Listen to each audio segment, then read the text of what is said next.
Hi, some people wanted to see a repair video in quote marks on my three-phase power analyzer here because the LCD has missing segments and it does seem to vary.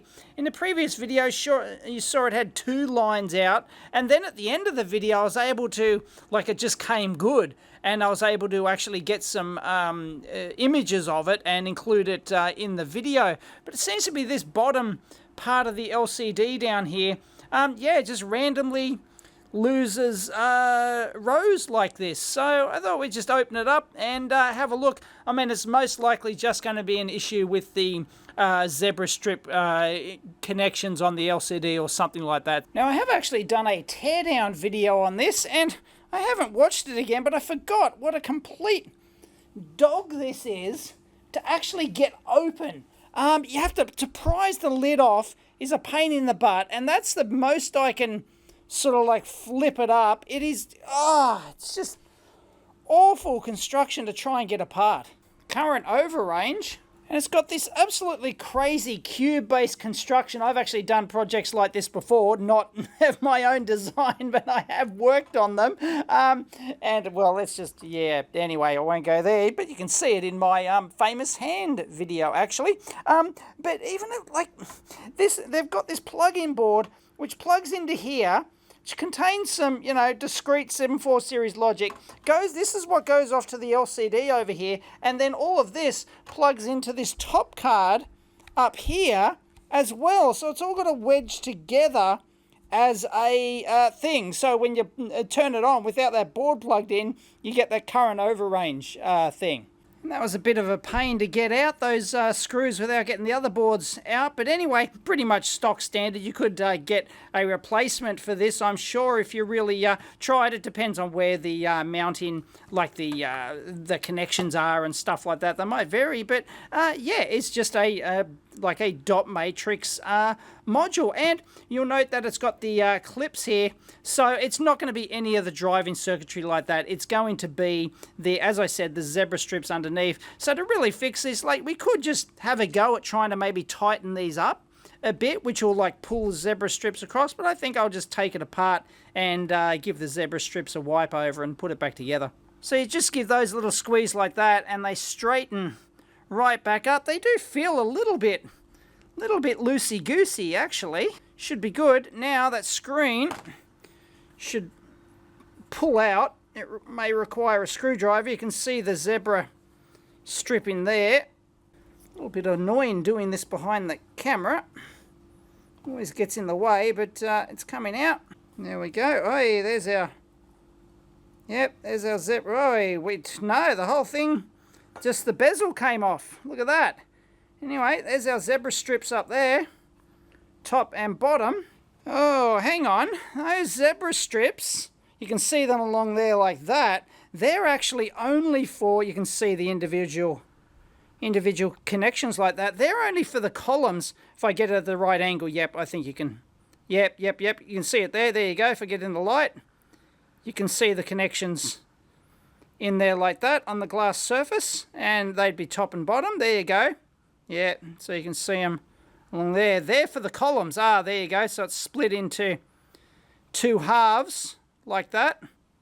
And top and bottom are a little bit different. But the rows, which are the ones that are failing, it's got one of these hot bar attachment ones, which we've seen before. I believe it was in a fluke oscilloscope, so like the handheld ones, the early models of those, notorious for having this issue, and we've probably seen it on maybe one or two other repairs as well. So the problem, it's not going to be the zebra strips, it's going to be you can figure out exactly which contact it is. It's going to be a couple of contacts down the bottom there. Now, because this is actually this top part of it is sandwiched up inside the glass up there, if it is up in there, then you've got a bigger problem, and that's going to be hard or maybe impossible to fix. Maybe you could just heat it up and hope you get lucky or something like that. But it's likely going just to be whichever rows were out in there, then it's likely just to be the contact down to the PCB down in there. So we might be able to heat those up and fix that. Now this actually has some kind of coating on it. You can see like all that crap coming off there. So I'm not sure what that stuff is. Sort of like silicon coat on top of that. So just me pushing down on those would be enough to fix this. I'm not sure actually, can we power this up? No, I think I can put it back together, physically put this board back in, and then have the ribbon cable and the LCD coming out the side. So I'm going to try that. Okay, a whole bunch of the verticals are out because there's not enough pressure on the screen, but you can see that some horizontals are up the top are out and several down the bottom as well. The problem we saw before. So if we push on this, we should see them all come back like that. There you go. So all the verticals, so they'll fix themselves. I'm not worried about that now. They'll fix themselves once we put the metal plate back on. But yeah, look, we've certainly got a couple of ones down there and one line up the top. Right, so now I'm going to try and put pressure down here and see if I can't... Whoa, hang on. That's not good. I'm putting pressure on that, and those lines aren't coming back. That's not good. Does that mean it's up in the LCD? Up between the glass there? And I can't put the black bezel back on because then I don't have physical access to the connections over here. So that's rather annoying. But anyway, you can just ignore the vertical columns that are out. And there you go. I've actually left it for like half an hour or something, and it's come good, all of those rows. So that's interesting. If I experiment, if I just push the bottom down here, nah.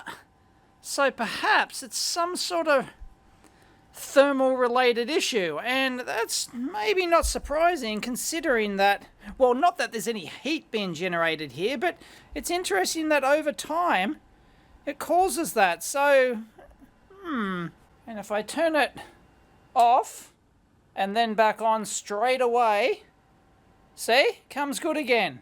So I'm going to leave it for a while. I'm going out now actually, just happen to be going out, so I'll switch it off and then I won't physically touch it and I'll come back. All right, I come back a couple of hours later. Let's power it up and...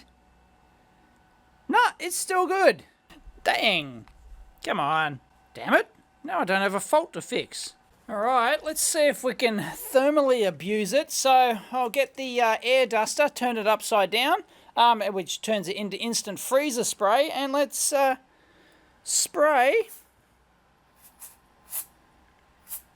No, not seeing anything.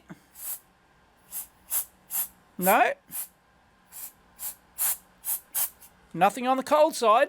Now, shown in the previous video, which I'll link in, but also try and splice in the footage here, how that actually heating up the end of this with a hot air gun and then sort of like using a spudger to just sort of force it down as I heat it up, sort of to reheat the thermal adhesive on here. And I assume it's a thermal adhesive that they're using on here. And that fixed my fluke scope meter, so I could do the same thing here, but unfortunately, unless I can force this to fail again, I won't know whether or not it's actually fixed it. And that's the problem with intermittent problems like this, is that it's magically come good. I've got to wait until it fails, and I can't. No amount of physical playing around with that is going to cause those lines to vanish again. So, what the? Like, yeah, there's like nothing I can do, really, unless that fails again. I don't just want to, oh, hang on. No, there we go. We got it. We got it. We got one. Okay, so what I'm going to do is get some hot air, set it to like 150, don't set it too high, otherwise you can melt the thing, and let's give it a whirl. Damn, everything's at the wrong angle here. Bloody trying to bloody film things is just ridiculous. And oh, yeah, look, you can see stuff starting to vanish. Alright, so I'll get in there, and just sort of like reheat all that. Whoa. No, it looks like they've... Have I completely screwed it? It doesn't look good, does it? Oops. What have I done? Oh, I've really screwed the pooch there. Now, look at all these extra lines in here. Oops. Oh, it's sort of come good again. This is not one happy puppy. It's not performing like it did on the Fluke scope meter. Really does not like this at all. All I can think of is maybe heat it up and let it cool down, and maybe it'll come good. Oi! Oh, LCD.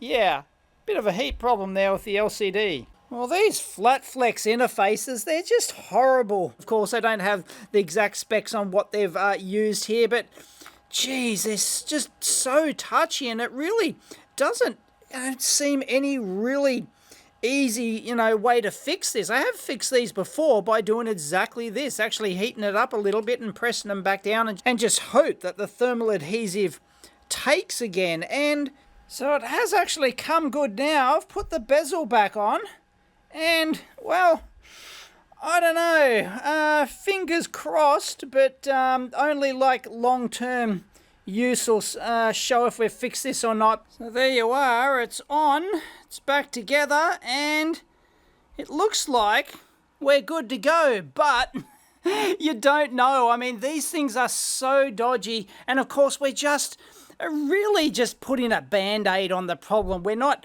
really fixing that properly, and I don't really know how to fix that properly. If anyone has a really tried and tested technique for fixing these little conductive thermal adhesive hot bar type flex attachments for LCDs, please let us know. But yeah, I don't know what's going to happen to this. It could stay good for a long time, could stay good forever, could fail in the next couple of minutes. I mean, yep, who knows? I don't know.